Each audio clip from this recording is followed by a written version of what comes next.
అందరు నమస్కారం అండి. పవన్ కళ్యాణ్ గారు 10 సంవత్సరాలు కష్టపడి, అవమానాలు పడి, ఇబ్బందులు పడి, ఎన్నో నిద్రలేని రాత్రులు గడిపి ఈ రోజున అధికారంలోకి రావడం జరిగింది. 21 ఎమ్మెల్యేలతో, 2 ఎంపీలతో. అందులో ఒక ఎమ్మెల్యే రైల్వే కోడూరు ఎమ్మెల్యే అంట. ఆయన ఒక ఘనకారం చేశారండి. ఒక మహిళతో గుడ్డలిప్పుకొని వీడియో కాల్ మాట్లాడడం జరిగింది. గతంలో ఎలాగైతే ఈ గోరెంట్ల మాధవ్ గుడ్డలోడ తీసుకొని మహిళతో ఎలాగైతే మాట్లాడాడో సేమ్ అదే ప్రకారంగా అదే విధంగా ఈరోజు కూడా జనసేన ఎమ్మెల్యే రైల్వే కోడూరు శ్రీధరు గుడ్డలిప్పుకొని ఒక మహిళతో న్యూడ్గా మాట్లాడటం జరిగింది. ఇంతకంటే సిగ్గుసేటు మరొకటి ఉండదు, ఇంతకంటే అసహ్యం మరొకటి ఉండదు. వీళ్ళకి నిజంగా సిగ్గుందా సిగ్గు లేదో నాకు అర్థం కాల.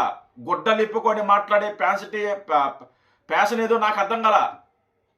ఒక మహిళతోటి ఇలా అసభ్యంగా మాట్లాడటం ఎంతవరకు కరెక్టు? దీనివల్ల పార్టీకి ఎంత డ్యామేజ్ జరుగుతుంది?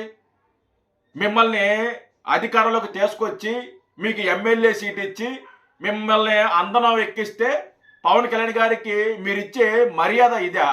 ఆయనకి ఇచ్చే గిఫ్ట్ ఇదా? మీరా? ఆయన 10 ఏళ్ళ కష్టం అండి ఇది. పవన్ కళ్యాణ్ గారు 10 ఏళ్ళ కష్టం. ఆయన కష్టాన్ని మీరు విచ్చలవిడిగా వాడేసుకుంటున్నారు. ఆయన మంచితనాన్ని అదునుగా చూసుకొని మీరు విచ్చలవిడిగా వాడేసుకుంటున్నారు. కొన్ని సందర్భాల్లో కొంతమంది వ్యక్తులు, పార్టీ నాయకులైతే అతి ఉత్సాహం చూపిస్తున్నారు. ఇవన్నీ కూడా పార్టీకి డ్యామేజ్. ఇప్పటికే ఈ సాక్షి ఛానల్ ఏదైతే ఉందో ఈశ్వర్ గారు డ్యూటీ ఎక్కేశాడు. వాడు పెద్ద పెద్ద ముద్ర మాట్లాడుతున్నాడు. ఒక మహిళల పట్ల అన్యాయం జరిగింది, ఇది హోంమంత్రి వరకు చేరాలి, రాష్ట్ర మహిళలందరూ చూడాలి. జనసేన పార్టీ ఎమ్మెల్యే అసభ్యానికి అంటే మహిళని వేధించాడు, మహిళని వేధించి అరాచకం చేశాడు. రోజు నాకు న్యూడ్ ఫోటోలు పంపించండి అని చెప్పేసి ఒకటే అరుపులు అనమాట. ఈ ఈశ్వర గాడైతే ఆ సదరు మహిళ ఎవరైతే ఉన్నారో ఆవిడ ఒక వీడియో ఒకటి రిలీజ్ చేసింది. ఆ వీడియో మీకు ఒకసారి వినిపించే ప్రయత్నం చేస్తాను, ఒకసారి వినండి. ఉన్న మహిళను నేను రైల్వే కోడూరులో గవర్నమెంట్ జాబ్ చేస్తూ ఉంటాను. గత సంవత్సరంన్నర ముందు జూన్ 14, 2024లో రైల్వే కోడూరు ఎమ్మెల్యే అయిన ఆర్వా శ్రీధర్ గారికి నేను కంగ్రాచులేషన్స్ చెప్దామని చెప్పేసి ఫేస్బుక్ ద్వారా మెసేజ్ చేయడం జరిగింది. అతను మొదటి రోజు అయినా సరే నాతో 2-3 గంటలు మాట్లాడారు. లాస్ట్లో అతని నెంబర్ నాకు ఇచ్చి నా నెంబర్ అతను తీసుకున్నారు. టెలిగ్రామ్ అనే యాప్లో నాకు మెసేజ్ చేశారు. నా గురించి అంతా తెలుసుకుంటూ వచ్చారు. అంటే నువ్వేం చేస్తూ ఉంటావు, ఎక్కడ ఉంటావు, నీకు పెళ్ళయిందా, నీ భర్త ఏం చేస్తాడు, పిల్లలు ఉన్నారా, ఇదంతా తెలుసుకుంటూ వచ్చారు. నా భర్త నాకు దూరంగా ఉంటున్నాడా అనేసి తెలుసుకున్నారు. నేను నా బాబుతో ఉంటాననేసి నేను చెప్పాను. అలా అనుకోవద్దు, నువ్వేం ఒంటరివి కాదు, నీకు నేనున్నాను, ఎటువంటి సిచ్యువేషన్ అయినా సరే నేను నీకు ఉంటాను అని చెప్పేసి నెక్స్ట్ డే నుంచి నాకు అటువంటి ప్రామిసులు చేయడం జరిగింది, అటువంటి భరోసాలు ఇవ్వటం జరిగింది ఆయన నుంచి. సరే అని చెప్పేసి నేను నార్మల్గానే మాట్లాడుతూ వచ్చాను. ఒక 2 రోజుల తర్వాత ఆయన నా న్యూడ్స్ అడగడం స్టార్ట్ చేశారు. వీడియో కాల్స్ చేయని చెప్పేసి న్యూడ్ ఫోటోలు అంటే బట్టలు లేకుండా నా ఫోటోలు అడగడం స్టార్ట్ చేశారు. నా ఫోటోలు పంపించు, బట్టలు లేకుండా నువ్వు ఫోటోలు దిగి నాకు పంపించు అని టార్చర్ చేశాడంట. కొంతమందికి అర్థం కాకపోవచ్చు న్యూడ్ అని, సో అందుకోసం చెప్తున్నా. బలవంతం చేయడం స్టార్ట్ చేశారు. ఇదంతా కరెక్ట్ కాదండి అనేసి నేను అన్నప్పుడు అతను చాలా ఫాస్ట్గా టర్న్ అయిపోయి సీరియస్ అయిపోయి నన్ను బెదిరించడం జరిగింది. ఇది నా కోడూరు, నా నియోజకవర్గం, నువ్వు ఒక చిన్న ఎంప్లాయీవి, నీకు ట్రాన్స్ఫర్ చేయాలన్నా సరే నేనే దిక్కు, నీ మీద ఎంక్వైరీలు వేయిస్తాను, నీ కొడుకు నువ్వు ఒక్కరే ఉంటారు, జాగ్రత్త మరి చూసుకో అని చెప్పేసి బెదిరించడం జరిగింది. అయినా కూడా నేను న్యూస్ పంపలేదు. కానీ దాని తర్వాత నుంచి కలుద్దామని చెప్పేసి నన్ను చాలా టార్చర్ చేయడం జరిగింది. కలుస్తావా లేదా అని చెప్పేసి బెదిరించడం జరిగింది. నేను కలవను అని చెప్పేసి జూన్ 14 నుంచి ఒక 20 రోజుల దాకా నేను అసలు కలవను అని చెప్పేసి భయపడుతూనే చెప్పాను.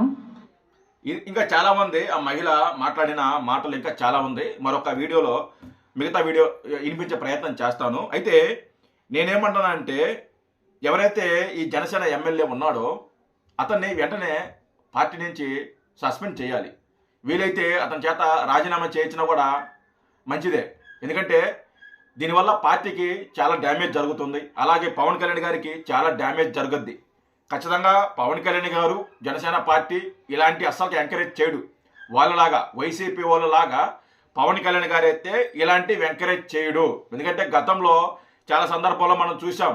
జానీ మాస్టర్ విషయంలో కానీ లేదా కిరణ్ రాయల విషయంలో కానీ చిన్న ఆరోపణ వచ్చిన కోట వినిత ఎవరో ఆవిడ విషయంలో కానీ చిన్న ఆరోపణ వచ్చినా సరే వెంటనే పార్టీ నుంచి సస్పెండ్ చేసేస్తున్నారు. ఆ పార్టీ నుంచి పార్టీకి వాళ్ళకి ఎలాంటి సంబంధం లేదని చెప్పేసి పవన్ కళ్యాణ్ గారు ఇమీడియట్గా రియాక్ట్ అవుతున్నారు. పవన్ కళ్యాణ్ గారు ఇలాంటివి ఎంకరేజ్ చేయడు. అది ఎవరైనా సరే, ఎంతట వాడైనా సరే, అది ఎమ్మెల్యే అయినా సరే, ఎంపీ అయినా సరే, మినిస్టర్ అయినా సరే, ఇలాంటి పనికి మాలిన వేషాలు వేస్తే పవన్ కళ్యాణ్ గారు ఎంకరేజ్ చేయడు. గుర్తుపెట్టుకోండిరా వైసీపీ కార్యకర్తలు, మీకే చెప్తున్నా. మీలాగా మేము ప్రవర్తించాం. మీరైతే మీ నాయకులు ఎన్ని అరాచకాలు చేసినా, ఎంతమంది న్యూడ్గా దొరికినా గుడ్డలిప్పు తీసుకొని వీడియోలు చేస్తూ వీడియో కాల్ మాట్లాడుతూ గంట అరగంట అని చెప్పేసి మహిళల్ని వేధిస్తున్నా మీరు వెనకేసుకొస్తారు. మేము అలా వెనకేసుకురాం. తప్పు చేసిన వాడికి శిక్ష పడాలి. తప్పు చేస్తే తప్పు అనిగా చెప్తాం. అదే మాలో ఉన్న దమ్ము. ఈశ్వర్ గారికి చెప్తున్నా, ఇందాక నుంచే గంట నుంచి కుక్క వినట్టు వాగుతున్నాడు డిబేట్లో కూర్చొని. జనసేన పార్టీ ఇంతే, అది జనసేన పార్టీ కాదు కామాంధుల పార్టీ అని చెప్పేసి తమ్ముళ్ళు పెట్టుడు వాగుతున్నాడు. అప్పుడే డ్యూటీ ఎక్కేశాడు. వాళ్ళందరూ చెప్తున్నా, మీలాగా మేమే కాదు. పవన్ కళ్యాణ్ గారు మీలాగా మీ నాయకుల్లాగా పవన్ కళ్యాణ్ గారు కాదు. పవన్ కళ్యాణ్ గారికి కొన్ని సిద్ధాంతాలు ఉన్నాయి, కొన్ని కట్టుబాట్లు ఉన్నాయి. మహిళలకు ఇబ్బంది కలిగించినా, మహిళల పట్ల అసభ్యంగా మాట్లాడినా, అసభ్యంగా నడుచుకున్నా వాడి తోలు తీసేస్తాడు. ఈ ఎవడైతే రైల్వే కోడూరు ఎమ్మెల్యే ఉన్నాడో అతని మీద ఖచ్చితంగా చర్యలు ఉంటాయి. నేను ఈ వీడియో చేసేదానికి అంటే వార్త వచ్చి ఇప్పుడే జస్ట్ ఒక అరగంట అవుతుంది. ఇది పార్టీ దృష్టికి వెళ్ళాలి, పవన్ కళ్యాణ్ దృష్టికి వెళ్ళాలి, తర్వాత చర్యలు ఉంటాయి. నేను ఈ వీడియో చేసే టైంకి ఇంకా ఏం లెటర్ కానీ ఇంకా ఏం జనసేన పార్టీ ఇంకా ఏం రియాక్ట్ అవ్వలేదు. ఖచ్చితంగా జనసేన పార్టీ రియాక్ట్ అవుతుంది.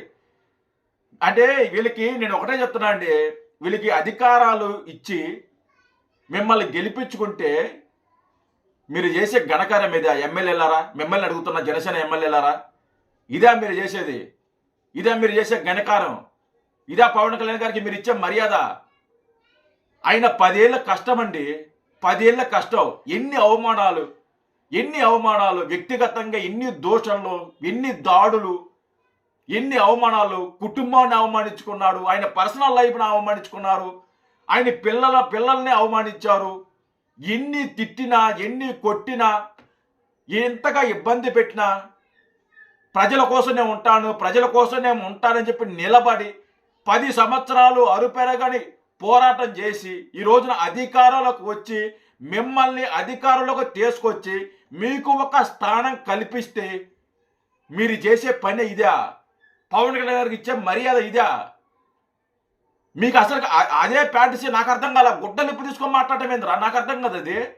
దానివల్ల ఏమవుతుందిరా గుడ్డలిప్పు తీసుకుని మాట్లాడితే? అసలు ఇదేం ఆనందమో, ఇదే శాడిజమో నాకు అర్థం కాదు. నిజంగా అర్థం కాల. గుడ్డలిప్పు తీసుకొని మాట్లాడటం ఏంది? దానివల్ల ఏమొస్తుంది? పిచ్చిగా అసలు. అంటే నిజంగా ఇది సీరియస్ టాపిక్ కాబట్టి నేను సీరియస్గా మాట్లాడుతున్నా. పవన్ కళ్యాణ్ గారికి అంటే జనసేన పార్టీ, వైసీపీ పార్టీ ఒకటి కాదు. వైసీపీ కార్యకర్తలారా గుర్తుపెట్టుకోండి, మీ పార్టీ జనసేన పార్టీ ఒకటి కాదు. మీరు తప్పు చేస్తే వెనకేసుకొస్తారు. మీరు తప్పు చేస్తే ఎవడో అవంత శ్రీనివాసు, అలాగే అంబటి రాంబాబు, గోరెంట్ల మాధవ్, ఎమ్మెల్సీ అనంతబాబు వీళ్ళంతా చేసింది ఏందిరా? వీళ్ళందరూ గొడ్లెప్పి తీసుకునే కదా తిరిగిందా వీడియో కాలంలో? వీళ్ళ మీద ఏమన్నా చర్యలు తీసుకున్నారా? కానీ జనసేన పార్టీ అలా ఉండదు. జనసేన పార్టీ ఖచ్చితంగా చర్యలు తీసుకుంటుంది. మీలాగా అయితే ప్రవర్తించదో గుర్తుపెట్టుకో. పిచ్చిగా మాట్లాడబాకండి. ఆ ఈశ్వర గారు ఏదో మాట్లాడుతున్నాడు ఆ సాక్షి డిబేట్లో, అది చూసిన తర్వాత నెక్స్ట్ వీడియోలో చెప్తా, వాడి సంగతి కూడా చెప్తా. జై హింద్.